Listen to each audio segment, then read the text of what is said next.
Welcome to the Giberson Glass Studio case presentation for the Excel file.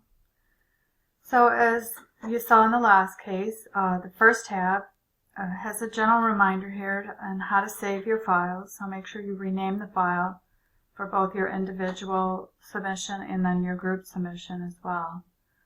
And then we have several things to do here. So there's 9 tabs for you to work on to complete the task. So you might want to spread this video out over a couple of days to get it done. Exhibit 1 I already talked to you about in the review. This is just a list of the average monthly operating costs. And remember in the book it said that these 3, and I've helped you out here, vary with production, whereas the rest that are part of that list do not vary with production, meaning that these that are left are fixed costs and these are variable costs. They vary with production.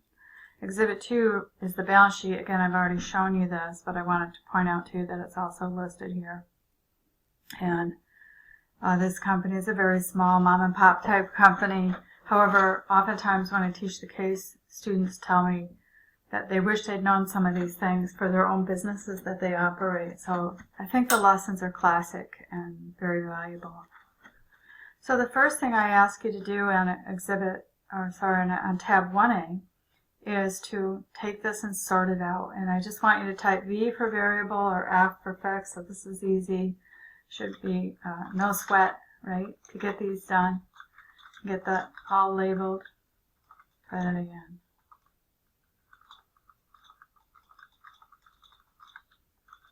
And then when you go to total up the variable, use the equals sum feature. Just type that in, hit open parentheses, and then just highlight those costs that are variable, and then do the same thing here, sum, and highlight these. And of course make sure it totals the same total as you got here. So this is total variable operating costs and total fixed operating costs. So that's easy peasy. Alright, now on this sheet, you're going to be filling in these pink areas. So I've programmed these financial statements. So this is your traditional income statement here, and this is your contribution margin income statement. So remember, traditional organizes the costs based on, well, in this case, we're just kind of listing them out because it's such a simple company and they're not very big. So just listing out the expenses. This is called a single step income statement, and it's generally used for tiny little companies like this. There's no need to get too fancy. And then this, the contribution margin income statement, you see where the variable costs are listed together and then subtotaled, and then you calculate contribution margin, and then the fixed costs are listed separately as a group, totaled, and then you get the loss. Alright. So we're going to do both those things, get that income statement. Remember in the case it said 40 weeks of production. So it's going to be important, and then sometimes we have to convert it into weeks as well, weeks per month, because some of the costs were given to us as months. So these values right here came right out of the case. They're on page 12. They're the prices, and I'll put them myself, and just grab them out of the table. So it's $9, $15, $8, and $25. Again, those are the price of the products. That's prices that he set. And then the quantity is from table 3, also on page 12. And make sure you grab both the first and the seconds, because remember the case said that the price on both the first and the seconds was the same. So every week, the weekly production and sales is going to be 19 for the pattern glasses. You just did 18 and 1. 10 here, 32 here, 8 here. And then, like I said, there's 40 weeks. Whoops. So just type in 40. Okay, so this is going to be your total revenue, and you notice how it automatically filled here and here. So it'll update these income statements as we go along because of the way I set it up. Alright, the glass, the cost per batch, remember from the review video, that was on page 10. So if you're looking for that, it's 21.43. And this is 40 weeks, so that's $857 for the entire year. So the material costs, as I mentioned to you before, are not a significant amount of the cost of the company. It's not where their big problem lies. So it's not a huge issue that he creates such a big batch, that he has so much waste. However, it does take a lot of gas to manage that. So there are other implications besides just this. So remember, the gas was given on page 10 as well. It's $1,000 a month. If there's 4.33 weeks in a month, which is 52 divided by 12, the amount per week is 230.77. Number of weeks again is 40. And so that's the cost of the gas. So you can see really these two, you have to think about them together, right? Okay, then from tab 1A, the monthly variable operating expenses were $275. So go ahead and go grab that, $275 right there. And then the number of weeks here is 40 again. And then the fixed portion of that, go grab that, 640, 12 months. So that's the amount per. That's per amount. That should be amount total. Let's fix that. That's just total. Okay, because it's fixed and it's 12 months, and it said that they were, in the case, it said they assumed that they paid that all year. So just fix that for me. That should be total. And I'll try to update the template for you so you don't get bogged down with that. So that's all set to go there. And then the annual salary was given in the case on the very first page. So that was $25,000. Okay, now we got to do some depreciation. So from Exhibit 2, let's go grab the furnace and ovens. So equals. Grab the furnace and ovens right there. And the case said that on page 13, I believe it's 2 years. Lifespan of 2 years for the furnace and ovens. And so we don't have any residual value information, so you can assume it's 0 and just divide by 2. And that would be the annual depreciation on that. Okay, the equipment and tanks, let's go get that. I think there's 2 pieces we got to add together. Let's see. Equipment, yep, and tanks. Okay, and then it said in the case 8 years, so 8 years. And then using straight line again, no residual information was given, so just assume it's 0, so it's cost over years. Finally, the truck. It said in the case 5 years. Okay. If you scroll down a little bit more, you notice I created an amortization table for you for the loan. And I referenced it too. So it's referencing this cell, which is the interest expense. So when a company makes their payments on a loan, so this was the balance on the loan, if you go back to the balance sheet, $6,000 right there. It said in the textbook it's $205, that's on page 13. It said $205 was the payment, and it's going to be paid off 36 months. So it's a 3-year loan, monthly payments. So there's 1 year, 2 year, 3 years of amortization schedule. You notice at the end it has a 0 balance, meaning it's completely paid off. So you can figure out what the interest rate is in that. It's a very low rate, which most auto loans are fairly low now, regardless. This is the interest expense on the loan. So when you book an entry for loan payments, the interest is the expense. When you make your principal portion, so together these represent the total payment, the principal portion, that just reduces the debt that's here on the balance sheet, which has no P&L effect, no income statement effect. Only the interest has an effect on the income statement. So that's why we only pick up this $731 in the income statement right here, and then also again in the traditional right there. Alright, so that's basically it. So now you've got a good picture of where they stand. They're about 20 grand in the hole, which is basically his salary. So if things keep going like this, he won't make a cent. And you can't operate like that. I mean, you've got to survive. So sometimes students will say, cut his salary to make this go away, but that's not really a viable strategy. Maybe a little bit, but certainly he's got to be able to survive. Alright, so that's it for this page.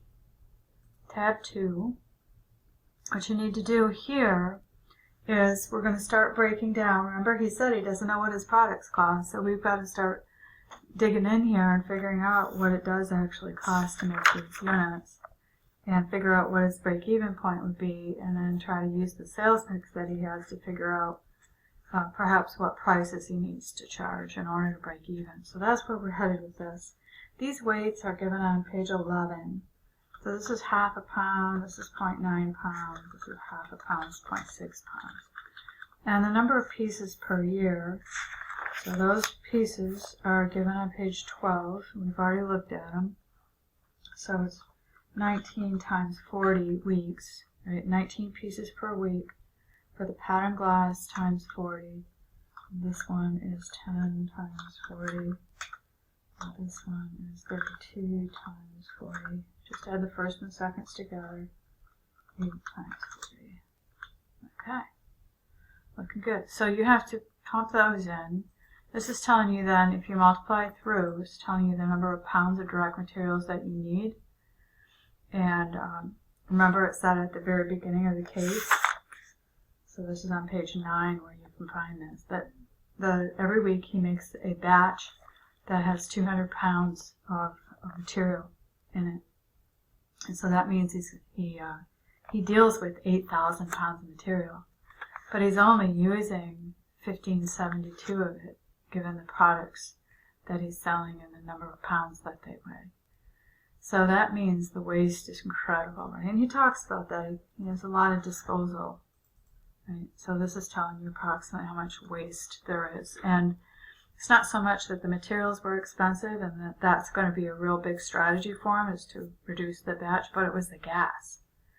So if we want to make this amount of materials and we want to continue to use gas, then you really should try to produce more units to use up some of that material.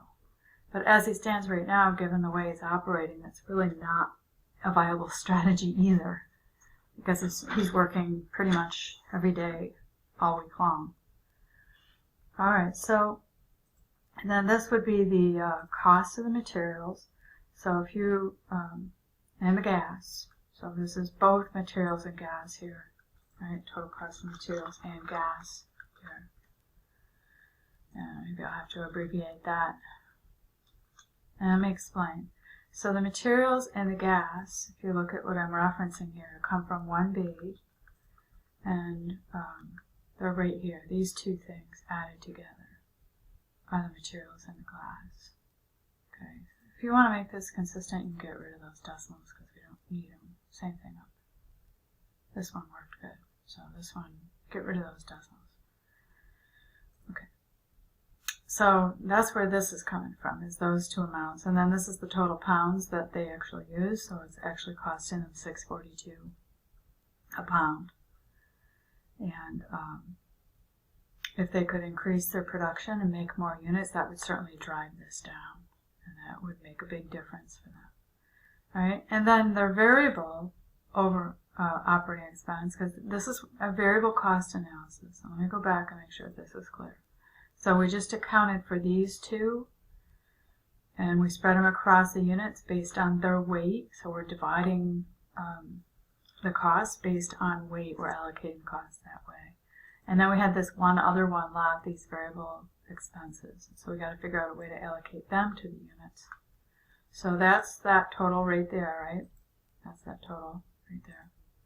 And then this is the total number of pieces, which came from here. So I'm just dividing out the total cost, which means that each piece is going to absorb 92 cents. And you could find different ways of doing that. If you wanted to do it by total pounds of materials, you could. I just wanted you to see that there are alternate ways in which you can figure out how to spread those costs out.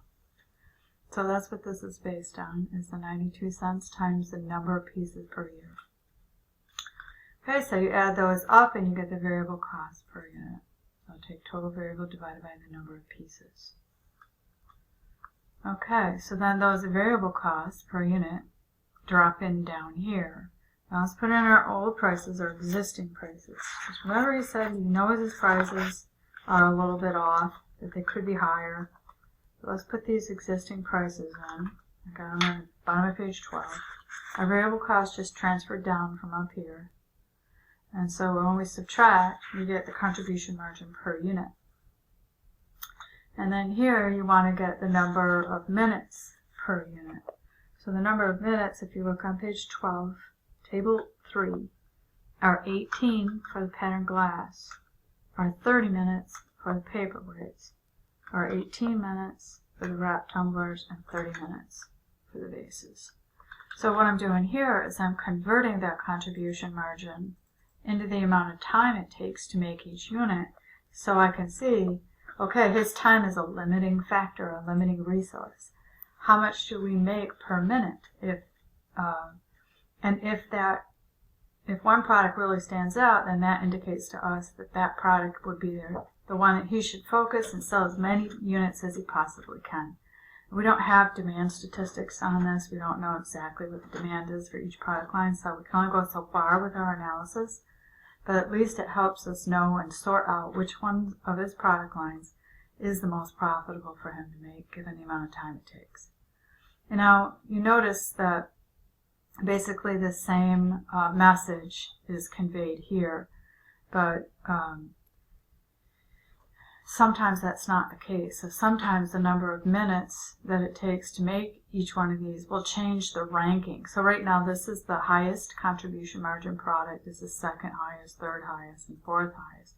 If we look at the rank over here, this one's the highest, this one is the second highest, but not by much. Then this one is the third highest, and this one is the fourth highest, which is the same ranking I would have given if I had to rank it here. And I just want to point out and say it one more time. It's not always the case, which is why you have to find out how many minutes it takes and recompute the contribution margin to figure out which product is most profitable given his limited resource of time. Alright, then those minutes were just yanked down from here. The number of units were yanked down from up there. So that gives us total number of minutes he works on each product line. So this gives you the amount of time he spends on each product line. And if we add them all up, that's 58,000 minutes on production. This is strictly production. Now, I tried to estimate the available minutes that I thought he might have. It said he worked a lot in rigorous schedule. So I threw in 50 hours a week times 60 minutes an hour times 40 weeks. That would give him approximately 120 hours over the year to commit to his product lines. So he's only spending about half of that time that he's working making the units. And the rest of the time he's either talking to customers or making plans for his trips to go sell his product lines, or talking with his employees, or managing his financials, which I'm not sure how much time he's spending doing that, but you can see now, you know, maybe he could focus more of his time and make more products so that he could increase the volume of units that he's selling and hopefully turn that profitability picture. So this might be a reasonable strategy for him to think about that. All right, now here what I'm having you do is go grab your fixed costs, which are from 1B. So we're getting the fixed cost for the year. I want you to think about that as for the year.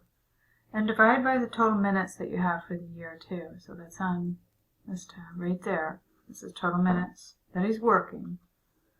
All right, and then use this to figure out, okay, well, what's the break-even amount, 65 cents, that he's got to charge per minute to cover the fixed costs? Because remember, at break-even, contribution margin equals the fixed costs, right? So that's what you got there. Is that, you know, you need to charge at least 65 cents in fixed costs in order to break even. And in order to figure out what your price needs to be, you need to add in your variable costs. Because remember, fixed costs are at the bottom of the income statement. Let me show you. So that's giving you what these costs are. 65 cents a minute is what you're incurring here. So you're going to have to add these in too. And we'll do it on a product line basis so that we can figure out what price we got to charge in order to make this zero out. Okay. All right. Alright, so let's do it. This is his hot time and cold time. So I'm getting this on page 12 of tumblers. Okay, so that's total time. Now I want to get my new prices. I'm going to start with that 65 cents a minute, because that's what it is. 65 cents a minute times the number of minutes it takes to make one pattern glass. And then I got to add to that the variable costs, which are back on tab 2 for pattern glass. I can either get it here or get it here. I think I want to grab it right there. Okay. Alright, now here's something else I want you to do. Don't type in the 65 like I just did there. What I want you to do is reference this. And the reason why I want you to do that is there'll be slight rounding errors when you go to do the proof. So just reference this and they'll go away. Right? So I want to point that out to you. Make sure you reference that. Alright, so if I copy this down, I got to be careful, because I got a lot of cell references in there. This one needs to get anchored. That's 65 cents, because I want it to reference that every single time. This one I need to float, because I want it to move down to the next product line. And this one I need to float, because that's the variable cost, and those were stacked in a column as well. So those will be fine. The only one I need to anchor is 65 cents. Okay, so let's bring those down. There we go. So these are the prices that I would need to charge in order to break even, given the existing volume. So what this is giving us, which is really interesting, it's just giving us one thing and holding everything else constant. It's telling us what price do we need to charge for each product line in order for us to break even, given our existing volume. So our old prices, again, bottom of page 12, the only one that's even close is this one, the bases, right? It's the only one that's even close. This is way off. We have to double our price to be able to break even on that, given the existing volume. This one, again, almost doubling of the price. And this one, near doubling, right? So they're more than 50% increase. So if you look at that in terms of change in dollars, you have to increase your price by $6.37. As a percentage change, you take the change in the dollar amounts and divide by the old price. So it's a 76%. And we can take both of these and copy them down. Yeah. So the only one that we're kind of looking good at is this one, right? And we could actually even decrease our price, although I wouldn't recommend it. Keep it at 25. It's a nice even number for a base, right? Or $24.99 if you like those kind of gimmicks with your marketing strategies, keeping it just under 25 bucks. But the rest of these, he's going to have to assess whether or not he thinks he can raise his prices by that much. So one strategy might be to raise them a little bit, say go in 5% increments, and see if there's any kind of ramification, see what that tipping point is, so he knows at what point customers start moving to or switching to other products and not being interested in his. And when he goes on these trade shows, he should be kind of assessing his competition and seeing what prices they're charging so that he knows what that tipping point is. Again, we don't have all the information we need, but those are some of the things that maybe you would talk about when you do your write-ups, things that you'd be interested in knowing and how we might be able to figure that out. Alright, so I don't talk too much about this other than, just my general thoughts about what he should be doing. But your next step, anyhow, is the proof of break-even point. So what you do is you just reference back to those new prices that you calculated here. These new prices. Grab the first one, pull that down. And that's all you really got to do. And then just make sure that, revenue equals total cost, total expenses. So profit is 0 at break-even point. So this is a proof that those prices definitely would allow you to break even. I got no rounding errors because I use self-referencing. Okay, this is also giving you a wonderful proof. So here's that contribution margin equals fixed cost at a break-even point. And total cost, which is this 38 and this 12, equal total revenue if you add these two together, this 12 and this 38.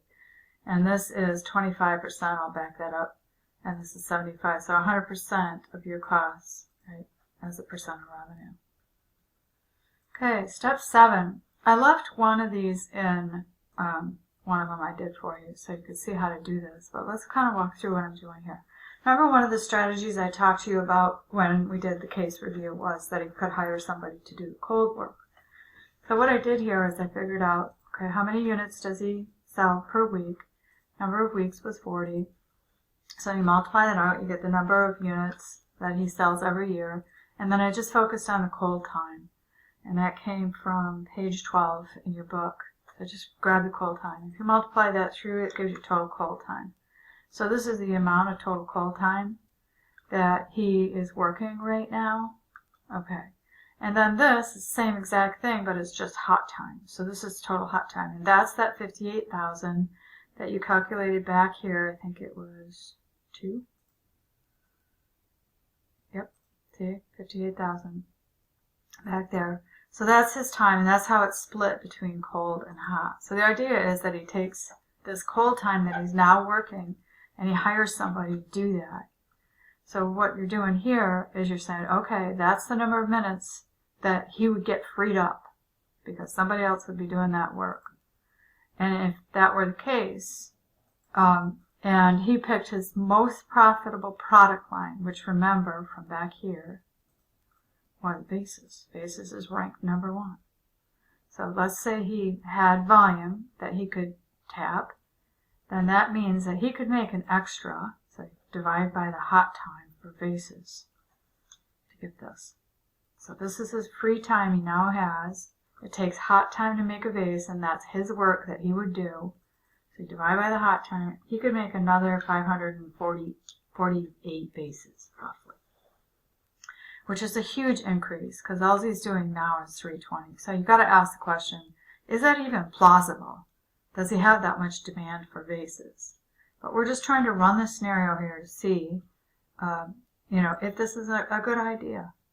All right, this $20.23 is how much he makes on a vase. So let me show you where that came from. Oops, tab 2, right there. Contribution margin per unit. That's how much money he makes on a vase at that level, contribution margin. So that's where that's coming from. So if he made this many more units times that rate, I'm not rounding those units, that's okay. He would make this much extra on contribution margin. But he's got to hire somebody to do all of this cold work because he's no longer doing it, plus the additional cold work that he would do because of this increase in the number of units. So he'd have that as a starting point, and you'd add to that the 5 minutes that it takes, cold time per unit, 5 minutes it takes to make a vase, times the number of new vases. So he'd have extra costs he's got to pay somebody, and he's currently paying $5 an hour. It's an old case. So this is what he'd end up paying for the extra help to do the cold work. So it's still highly lucrative. It would eliminate practically half of the loss that he currently has. Again, the question is, can he sell that many vases, or should he spread it out over different products? Perhaps even doing custom work. We'll get to that. Alright, so now what I'm saying is it probably isn't real plausible that he could sell this many more vases. So let's say he spends half the time doing vases and half the time doing paperweights, which is the second best product. So let's take half the time for each. And then divide that into how much hot time it takes to make vases. So you can figure out how many more units he can make and hot time it takes to make paperweights. And then you got the cold time that you got to pay, which is all of this, plus the cold time on the vases. So it's that times cold time on the vases, plus that times cold time on paperweights. Oops, wrong one. Okay. Alright, so this is the extra contribution margin you make on the bases. This is the extra contribution margin. That for paperweights came from right here. 830 is contribution margin per unit. Okay, so you'd make that much more on paperweights, and this is the extra cost in hours to get somebody to do that work. So we'd make money, not as much as we would have if we'd stuck with bases, but it kind of gets the volume down a little bit. It's probably more plausible. And then the last one, I just have you do all 4. Let's say he spends 35% of the cold time doing bases. So times 0.35. Do it again.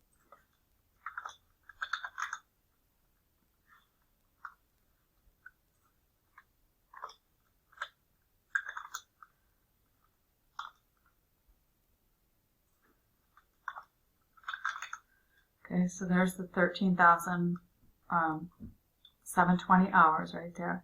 And I take each one of those and divide it by the hot time it takes for each one. That was bases. And this one is paperweights. This is the number of units he could make now that he's free. Pattern glass. And wrapped tumblers. This is least profitable product. Okay, then you got to grab all the cold time because you got to pay him for that, and then you got to grab cold time for all these extra units. So that times bases plus that times cold time paperweights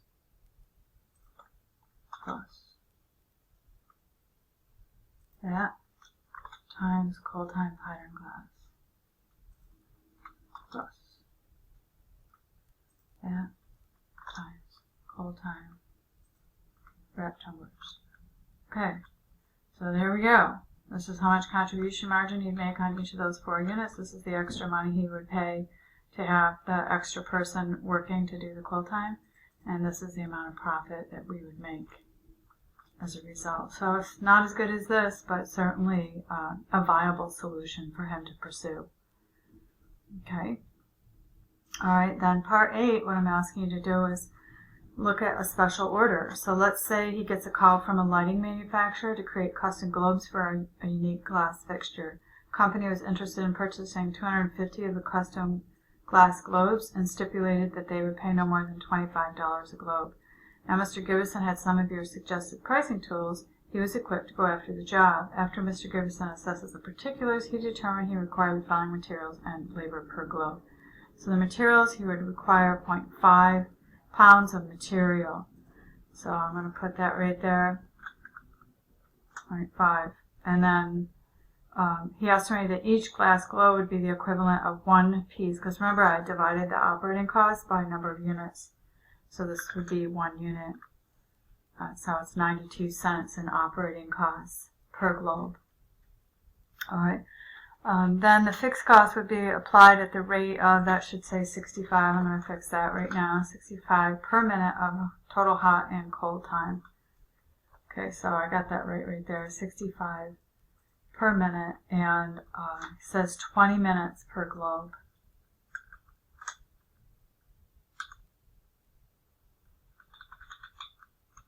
Okay, so this should be 2404.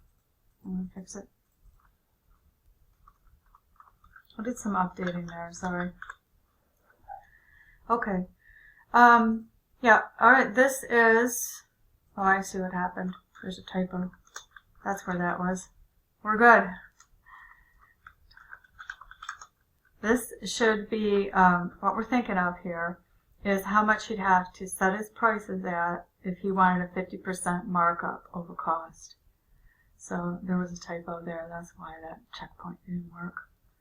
So that's 50% of this total right here. Markup, 1.5. So you get the total cost plus 50% more. So given his internal cost now and your variable cost plus your fixed costs, you could definitely compete for this order at that price.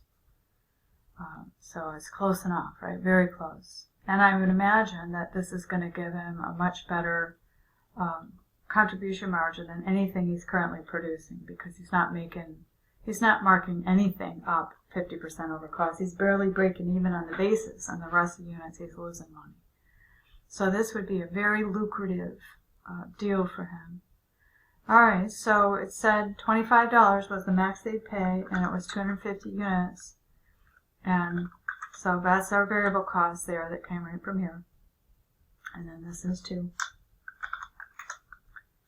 Okay, so what we'd make on this is $5,218. Now you should be asking yourself, okay, this is a good deal. You should definitely pursue this, but what would he have to give up? Because right now he's working at maximum capacity. Perhaps he could squeak this in and take some of those 120,000 hours and do more hot work to fulfill this order and get this pumped out. But he might, because of the timing of this situation, he might need more time than that. We don't have enough information. We're just kind of playing in the margins here to see how this looks. So the next step, I ask you to decide, well, what would you give up if you had to give up something to free up some time for him to do this work? And hopefully you would agree that it should be his least profitable product, which is this one, the wrap tumblers. So I ask you down here to figure that out. So it takes 20 minutes per unit, and then 250 of them, so it's going to take 5,000 hours. And then it takes 18 minutes to make a wrap tumbler. So that means if you take that 5,000 divided by 18, you'd give up 278 tumblers of the wrap tumblers. And you make 387, again that came from right here, 387 per unit. So he'd give up 1,075.45 in contribution margin if he took that time away from the wrap tumblers and gave it to these globes. So he'd lose this contribution margin on the wrap tumblers, and he'd make this contribution margin on the new globes. It's kind of a no-brainer, right? He'd make an additional $4,000 more, right? So it's definitely worth doing. So that's your opportunity cost right there. So he'd make $4,142.45 more if he accepted this special order, and to carve out more time if need be, get rid of some of the wrap tumblers, because this is much more lucrative than that. Alright, so hopefully that's kind of clear. This is called job order costing, and you use a job cost sheet when you're trying to assess an order, and you lay out all its costs and its revenue and profitability and markup, and you kind of get the whole picture of the order and plan it out so you can price it and know where you're going with it. Okay. Now the last part here is just summarizing. I should actually say 9. Summarizing your thoughts about what he should do. And I'll let you work that out. Do your best and explain to him this difference. I went over this in the Learning Objectives overview. It's also in your workbook. So if you need to go back and look at that, definitely check that out. But wrap things up, give a list of recommendations that you think you should do, and of course if you can support them with data like we did with this analysis back here, this is giving us data to help support the kind of decision making that he needs to make in order to move forward and be a profitable company. So hopefully that makes sense, and I look forward to working with you.